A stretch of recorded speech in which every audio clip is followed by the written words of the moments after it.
In the grand houses of Victorian England, there existed a kind of magic, not the sort found in fairy tales, but something quieter, more extraordinary. Every morning, fires would kindle themselves in cold grates. Hot water would appear in porcelain basins. Rooms that had been dark and still at midnight would be warm and welcoming by breakfast. The families who lived in these houses rarely wondered how such things came to be. But behind this everyday magic stood a young woman, working in the darkness before dawn, moving through the house like a ghost, seen by no one, yet touching everything. Come in, come in. Mind that bottom step, it's a bit worn. There now. I was just tidying the back shelf when you arrived, and look what I found. This old brass candlestick, tucked behind a music box. See how the base is dented here and here, and the way the brass has gone dark in the crevices, where years of polish couldn't quite reach. This candlestick belonged to a housemaid named Ellen Briggs. She worked in a house on a quiet street in Kensington back in 1885.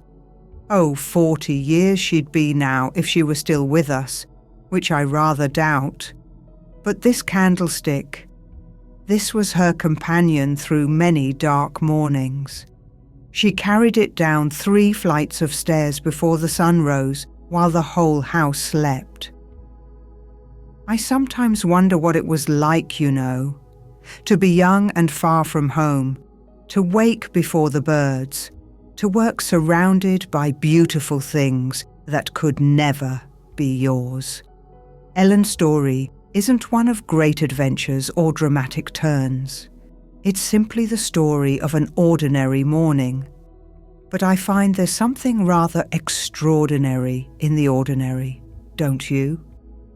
Let me tell you about a morning in Ellen's life.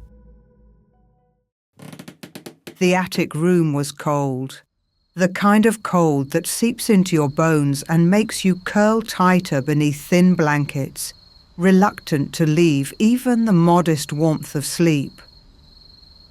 Ellen's eyes opened to darkness, complete darkness, the kind you only find in rooms without gas lamps, in an age before electricity brightened every corner of human life. For a moment she lay still, listening. The house was silent. Silent in that particular way that old houses have at 5 in the morning, when even the mice have gone to sleep and the only sound is the settling of ancient timbers. Beside her, in the narrow iron bed they shared, Mary turned and murmured something in her dreams.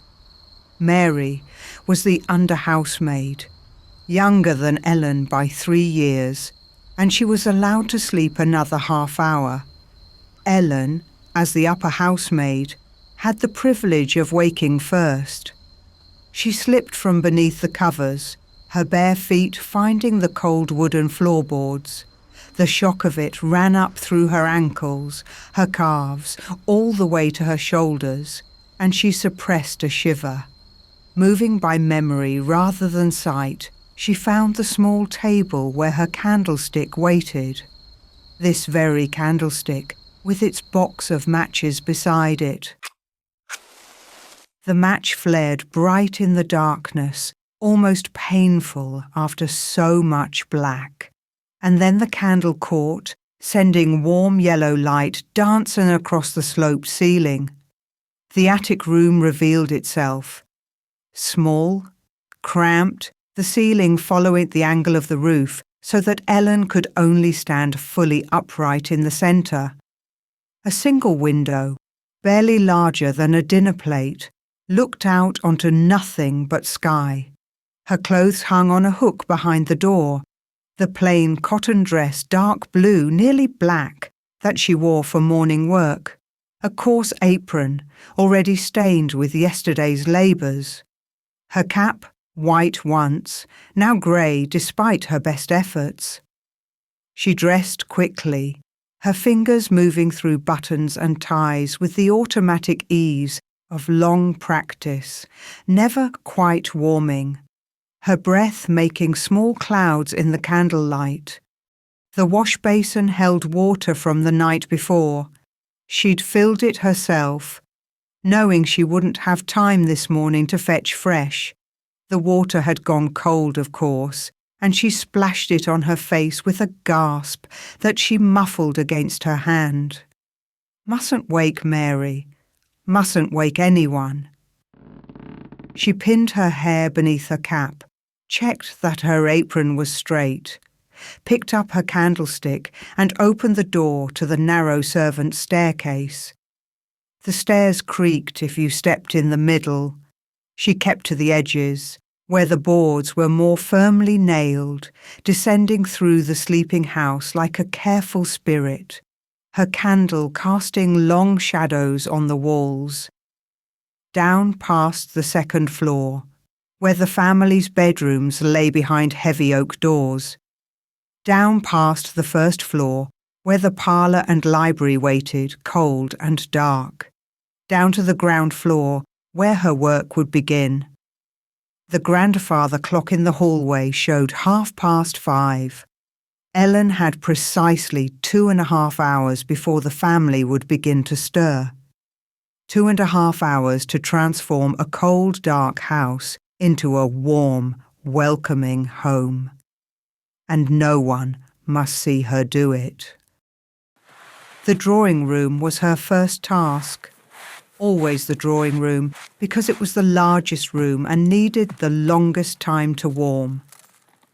Ellen set her candlestick on the mantelpiece and knelt before the fireplace. The grate held yesterday's ashes, grey and white and soft, still faintly warm at the very centre where the biggest coals had been.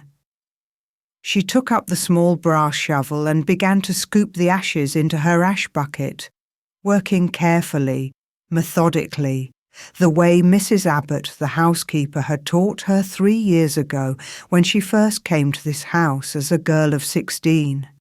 Nothing was wasted in a Victorian household. Ellen carried the ash bucket to the corner where she'd left a special box, a contraption of wire mesh and wood that the household called the cinder sifter. She poured the ashes through the mesh and the fine grey powder fell through while the larger pieces, the cinders, the bits of coal that hadn't fully burned, stayed on top. These cinders would help start today's fire. The ash itself would be collected by the ashman who came round once a week, selling it to farmers for fertiliser or to soap makers for their craft. With the ashes cleared, Ellen turned to the grate itself. The iron bars had gone dull overnight, filmed with a fine layer of soot and grease from the coal. She reached for the housemaid's box she'd brought down from the scullery, a wooden carrier holding all her tools. From it she took a stiff brush and a pot of blacklead paste, thick and dark, and smelling of graphite and turpentine. She dipped the brush into the paste and began to work it into the iron, covering every bar, every curve, every decorative flourish. The blacklead went on dull and sticky. Then she took a second brush, this one softer, with long bristles, and began to polish, back and forth, her arm moving in steady rhythm, and slowly the iron began to shine. Not silver bright like the fender, but deep and dark and gleaming, the way a well-kept grate should look, her knees pressed into the hard stone of the hearth. This was the position she spent so much of her life in, kneeling, always kneeling, before fireplaces and floorboards and furniture that needed dusting at its lowest points. The other maids called it housemaid's knee. This ache that built up over years of kneeling on hard surfaces, Ellen's knees were already beginning to thicken. The skin there rough and calloused, despite the folded cloth she sometimes remembered to place beneath them. When the grate shone to her satisfaction, she turned to the brass fender that surrounded the hearth. A low curved barrier meant to catch any sparks that might escape the fire. Brass required different treatment than iron. Ellen took up a soft cloth and a bottle of vinegar mixed with salt, rubbing the mixture into the brass until the tarnish began to lift, then polishing with a clean dry cloth until the metal glowed warm and golden in the candlelight. Now, at last, she could lay the new fire. First came crumpled newspaper, pages from yesterday's Times that the master had finished reading, then thin sticks of kindling arranged in a careful lattice, then the cinders she had saved from yesterday's ashes, and finally small pieces of coal from the scuttle, placed just so, with spaces between them for the air to flow. Ellen struck a match and touched it to the newspaper. The flame caught, spread, flickered up through the kindling. She watched for a moment, making sure the fire would take, then added 2 more pieces of coal and closed the fire screen. The drawing room would be warm by breakfast, but there was no time to enjoy the growing warmth. The dining room needed its fire laid, the library, the master's study, the morning room where Mrs. Ashworth liked to sit with her correspondence. 5 fireplaces in all, each one requiring the same careful ritual of cleaning, blackleading, polishing, and laying. By the time Ellen finished the last grate, her hands were black with coal dust and her back ached from stooping. The sky outside the windows had begun to lighten. Not sunrise yet, but that grey pre-dawn glow that meant time was passing, always passing, faster than the work could be done. The kitchen was the warmest room in the house, even now, even this early.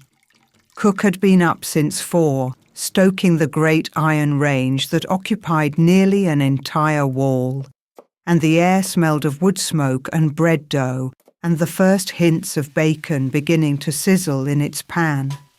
"Morning, Ellen," Cook said without turning from her work. She was a stout woman with red cheeks and arms that had kneaded 10,000 loaves, and she ran her kitchen like a small, efficient kingdom. "Morning, Mrs. Potter." Ellen went to the copper boiler that sat in the corner of the scullery, built into the brickwork beside the range where the fire's heat could warm it. The water inside was hot now. Not boiling, but hot enough to steam when she opened the tap. She filled the first of the brass hot water cans, a tall vessel with a hinged lid and a sturdy handle, designed specifically for carrying water upstairs. A gallon of water weighs 8 pounds. The hot water can hold 2 gallons. Ellen lifted it by the handle, feeling the weight settle into her shoulder, and began the long climb up to the family's bedrooms. 3 flights of stairs. 52 steps. She had counted them once, early in her time here, when she still noticed such things. Now she climbed without counting, 1 foot after another, her free hand trailing along the wall for balance, the can growing heavier with every step. The master's bedroom first. She knocked softly, no answer, as expected at this hour, and let herself in with the key that hung from her belt. The room was dark, the curtains still drawn, and she could hear the master's slow breathing from the great 4-poster bed. Moving as quietly as she could, Ellen crossed to the washstand, where a porcelain basin and ewer waited. She poured the hot water into the ewer, careful not to splash, not to let the can clang against the porcelain. The water swirled and steamed in the dim light. In an hour, the master would rise and find hot water waiting for his morning wash. He would think nothing of it, would perhaps not think of it at all, the way one doesn't think about the sun rising or the floor being solid beneath one's feet. It would simply be there, as it always was. Ellen slipped out and closed the door without a sound. Then back down the 52 steps, refill the can, back up again, this time, to Mrs. Ashworth's room. Then the guest bedroom, though it was empty now. Then the young master's room. He was away at school. But Mrs. Ashworth insisted his room be kept ready, his water basin filled, as though he might return at any moment. 4 trips up and down, 16 gallons of water. 128 pounds carried up 156 stairs. Ellen's shoulders burned. Her calves ached. The muscles in her lower back had begun that familiar deep throb that wouldn't fade until she finally lay down tonight, 12 hours or more from now. But there was no time to rest. The family would wake soon, and there was still so much to do. Back in the kitchen, she scrubbed her hands with harsh yellow soap, trying to get the coal dust out from under her fingernails, watching the water in the basin turn grey. Cook set a cup of tea at her elbow, without being asked, strong and sweet, the way the servants took it, a small kindness in the middle of the morning's labour. "Drink that down," Cook said. "You've got the slops to do yet." Ellen nodded, wrapping her hands around the warm cup. Just a moment, just one moment of warmth and stillness before the next task began. The family was beginning to stir. Ellen could hear it, the creak of bed springs overhead, the distant sound of a door opening and closing, footsteps in the upstairs hallway. She checked the clock in the kitchen. 7:30. Right on schedule.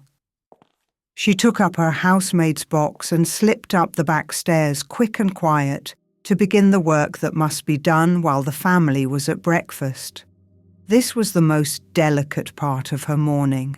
She must be everywhere and nowhere, doing everything while being seen by no one. The master's bedroom door was open now, the room empty. Ellen entered and went straight to the washstand. The ewer she had filled earlier was half empty now, the basin clouded with soap residue. She poured the used water into her slop bucket, rinsed the basin, dried it with a clean cloth, and refilled the ewer with fresh water from the can she'd brought. Then the chamber pot. This was the task that made young housemaids blush when they first came into service, though Ellen had long since stopped thinking about it. Beneath the washstand, in a cabinet designed to hide it from view, sat the chamber pot, white porcelain, decorated with painted roses, a gentleman's convenience for those middle-of-the-night needs when the water closet down the hall seemed too far to walk. Ellen lifted it carefully, covered it with its lid, and carried it to the housemaid's closet at the end of the hall, a small room fitted with a hopper for emptying such things, and a sink for rinsing them. She worked quickly, efficiently, and returned the pot to its place beneath the washstand, as though it had never been moved at all. Then the bed. She stripped back the heavy counterpane and folded it over a chair, then turned the mattress, a heavy thing, stuffed with horsehair and wool, that took all her strength to flip. The sheets went back on, pulled tight and smooth, tucked in at the corners with hospital precision. The pillows were plumped and arranged. The counterpane was spread again, and Ellen smoothed out every wrinkle with her roughened hands. She opened the window just a crack, to let the room air while the family ate. She dusted the mantelpiece, the picture frames, the top of the wardrobe where dust loved to gather. She straightened the items on the master's dressing table, his brushes, his collar stays, his small leather case of cufflinks, touching everything, disturbing nothing, leaving the room somehow more perfect than it had been before. And all the while, she listened. Footsteps in the hallway meant freeze, step back, Flatten yourself against the wall where the door would hide you if it opened. Voices on the stairs meant wait, don't move, don't breathe, until they pass. The rule was simple and absolute. The family must never see a housemaid at work. They might see her answer the door, or serve at table if the household was small, or pass in the hallway with a polite curtsy. But they must never see her on her knees before a grate, never see her carrying slop buckets, never see her with coal dust on her hands or sweat on her brow. The magic of a well-run house depended on invisibility. Ellen moved through the bedrooms like a ghost, always listening, always ready to disappear. She emptied chamber pots and changed wash water and made beds and dusted surfaces. The family ate their breakfast in the dining room below, utterly unaware that someone was moving through their most private spaces, keeping everything in order, asking nothing in return but her small wages and her narrow bed in the attic. By 8:30, the bedrooms were done. Ellen gathered her supplies and slipped back down the servants' stairs, her arms full of soiled linens for the laundry. Her slop bucket was carefully balanced, her ears still tuned to every sound. Invisible, always invisible. That was the secret of service. In the dining room, beyond the green baize door that separated the servants' world from the family's, the Ashworths were finishing their breakfast. Ellen could hear the clink of silverware on china, the murmur of conversation, the rustle of the morning newspaper. She stood in the servants' hall, scrubbing her hands again, always scrubbing, never quite clean, and listening to the distant sounds of a life she would never live. The Ashworths would have eggs this morning, she knew. Eggs and bacon and toast with butter and marmalade. Tea in proper cups, not the thick mugs the servants used. Fresh fruit, perhaps, if the greengrocer had been. And they would eat slowly, leisurely, because their morning held no tasks that could not wait. Ellen.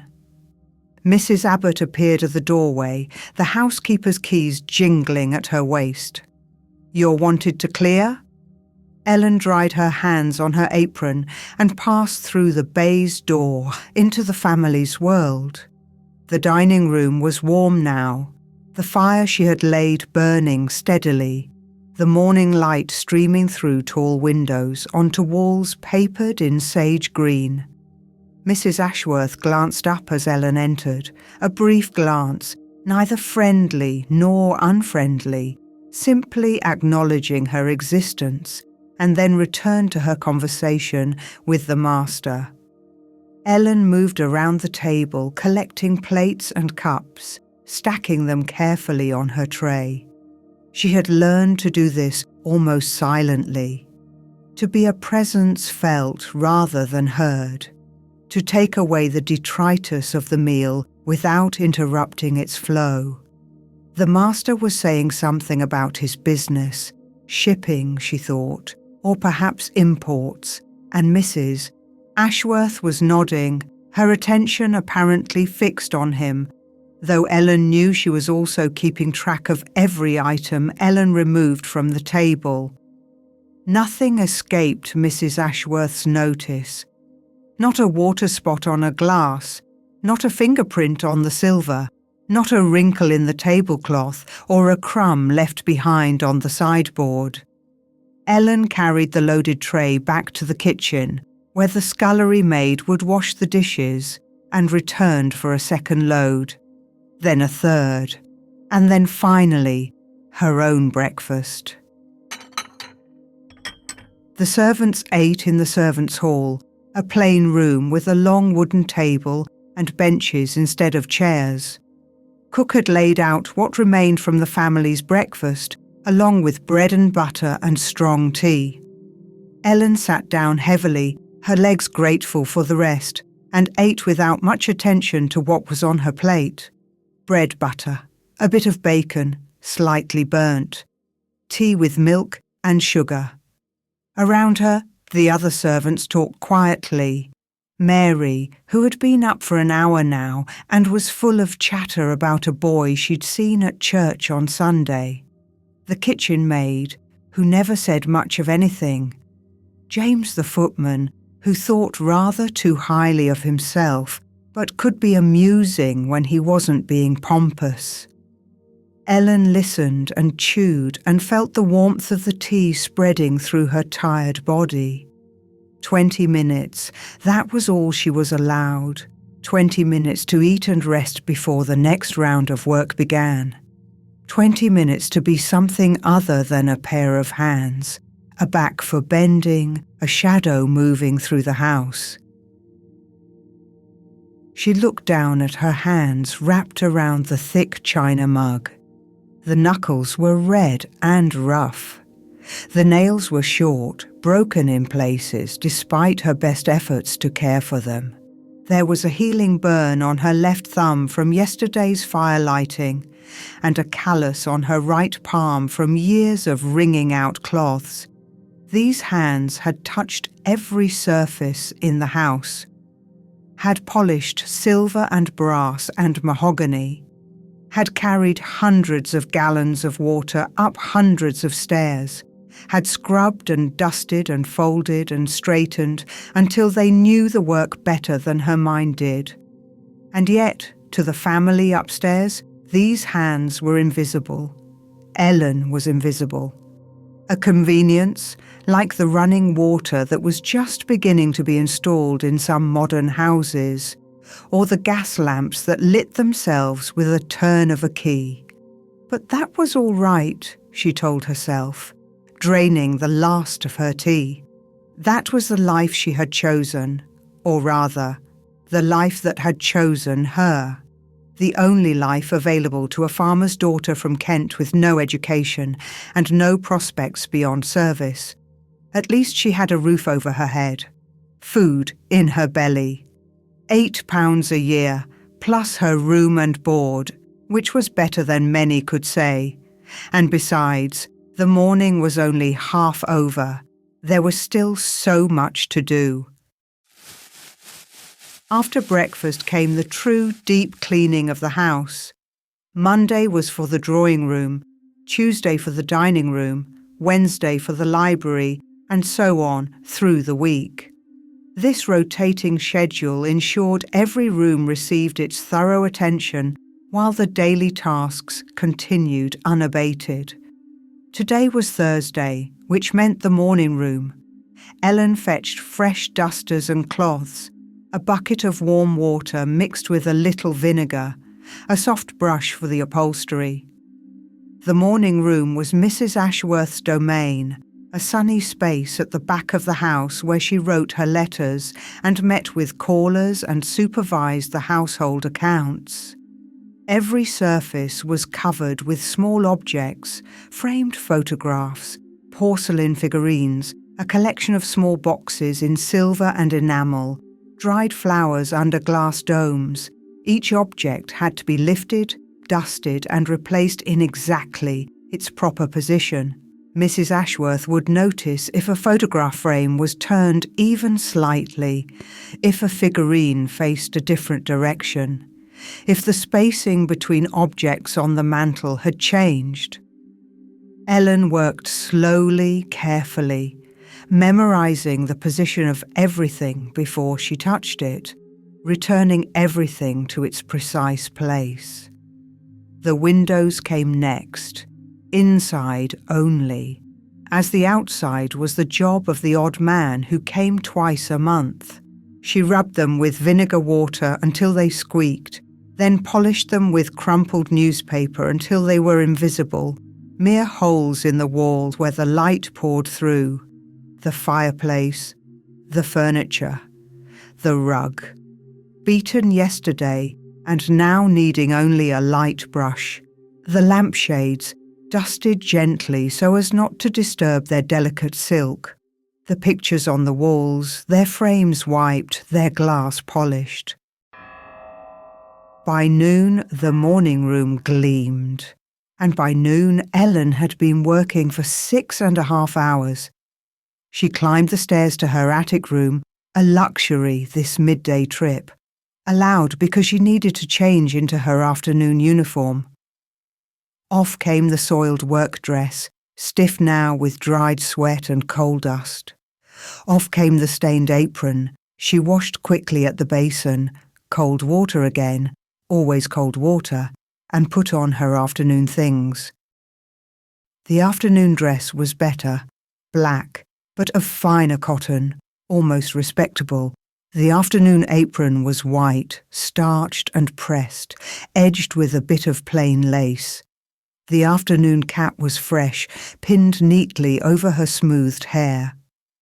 Looking at her reflection in the tiny spotted mirror, Ellen could almost pass for a lady's maid, rather than a housemaid. Almost. In the afternoon she might be seen. This was when callers came, when the family moved through the house, when she might be called upon to answer the door or carry in tea. In the afternoon, she must be presentable, must remember to curtsy when she passed the family, must keep her eyes down and her voice soft, must be exactly what they expected a servant to be. The work was not finished, of course. It was never finished. There would be more coal to carry, more fires to tend. There would be tea things to prepare and clear away. There would be the evening rounds, turning down beds, drawing curtains, filling water ewers for the night. There would be lamps to clean, silver to polish, linens to check for mending. £8 a year. 1 half-day off per week. 1 Sunday off per month. This was what her labour was worth, by the calculation of the world.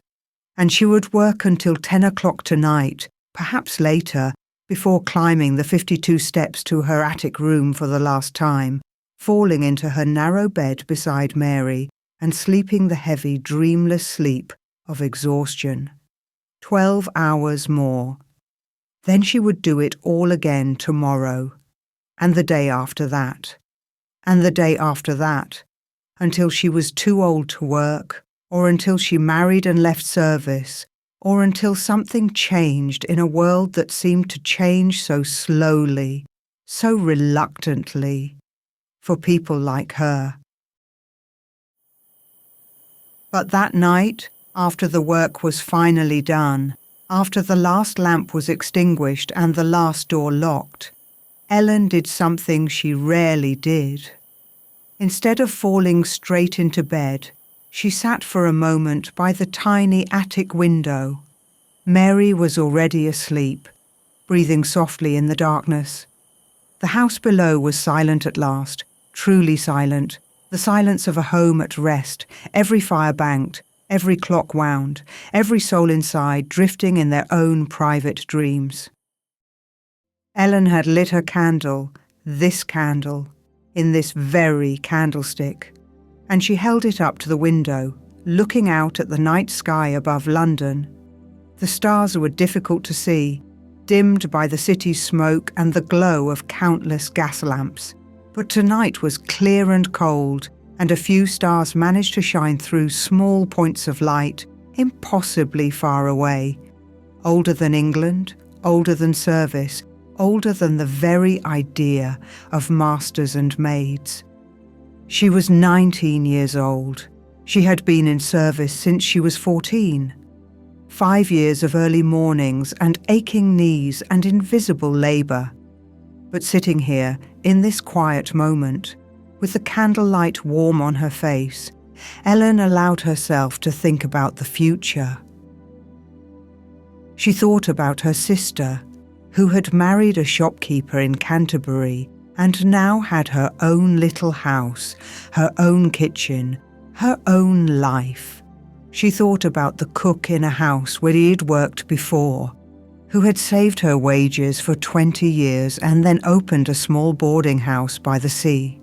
She thought about the stories she'd heard, of women who had risen from housemaid to housekeeper, who managed great estates and earned £30 a year or more, of women who had learned a trade, dressmaking or millinery, and set up their own shops, of women who had gone to America or Australia or some other far-off place where a person might start fresh. It seemed impossible most days. The work was too hard, the hours too long, the future too far away to imagine. But on nights like this, when the house was quiet and the stars were visible and she had a moment just to herself, on nights like this, Ellen dreamed.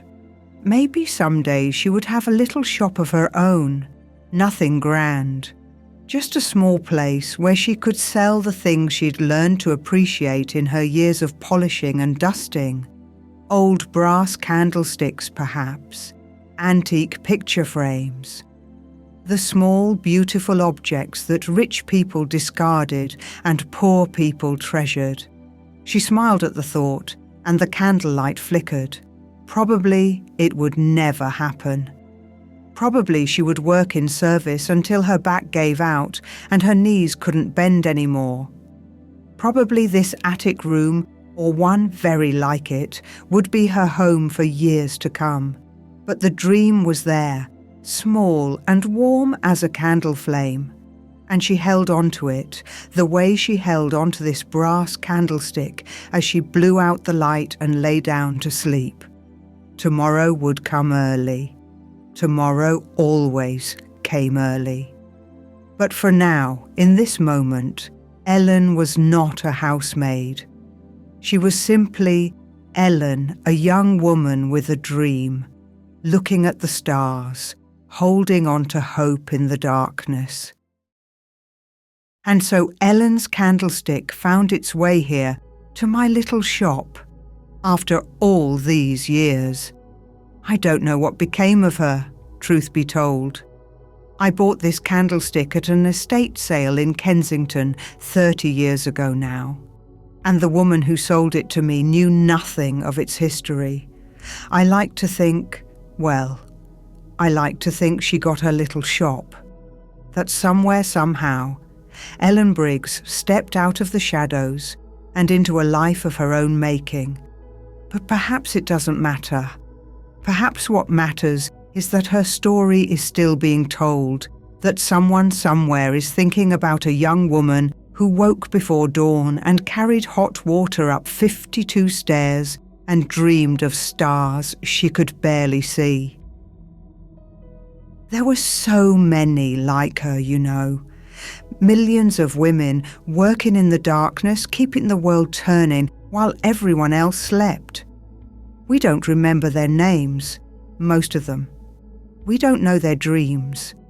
But they were there, just as real as you or me, just as full of hopes and fears and small quiet moments of beauty. I hope you'll think of Ellen the next time you see a candle burning. Think of her hands, rough from work. Think of her knees, aching from kneeling. Think of her eyes looking up at the stars, and know that she mattered. They all mattered. Now then, it's getting late, and you must be tired. This old shop will be here whenever you need it, whenever you want to slip away from the world for a while and listen to the stories that old things have to tell. Rest well, dear visitor. Rest well. The candlestick goes back on its shelf now, where it can catch the afternoon light and dream of the stars it once glimpsed through an attic window so very long ago.